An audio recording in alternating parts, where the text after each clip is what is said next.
అసలు అప్పుడు చేసిన అభివృద్ధిలో అప్పుడు స్వర్ణయుగం అప్పుడు ఉండేది, ఇప్పుడు మీరంతా రాతి యుగంలోకి తీసుకెళ్తున్నారని కదా చెప్తాను. ఈరోజు చంద్రబాబు గారు ఉన్నప్పుడు ఆయన 2014 ఎలక్షన్లో చాలా గొప్పగా చెప్పుకున్నారు.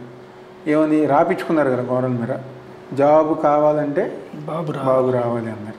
డ్వాక్రా మహిళలు పూర్తి రుణమాఫీ చేస్తున్నారు, రైతు రుణమాఫీ చేస్తున్నారు. మేజర్గా ఆ రోజు వాళ్ళు ఇచ్చిన 650 హామీల్లో మేజర్ హామీలు ఇయే. రాకపోతే నిరుద్యోగ భృతిస్తాను. ఈరోజు ఎవరు తీశారు?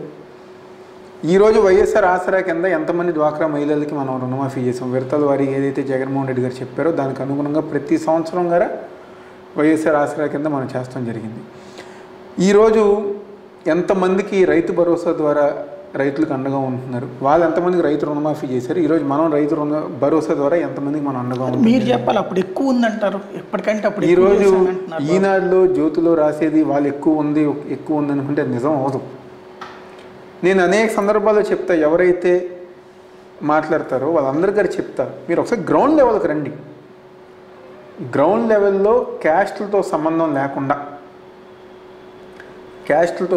లేకుండా ఈరోజు ఎవరైతే వాళ్ళు ప్రచారం చేస్తున్న ఒక సామాజిక వర్గం వ్యతిరేకం అని చెప్పిన సామాజిక వర్గంలో కూడా పథకాలు అందుతున్నాయి. నిజమా? కుల వివక్ష ఏం లేదు అక్కడ.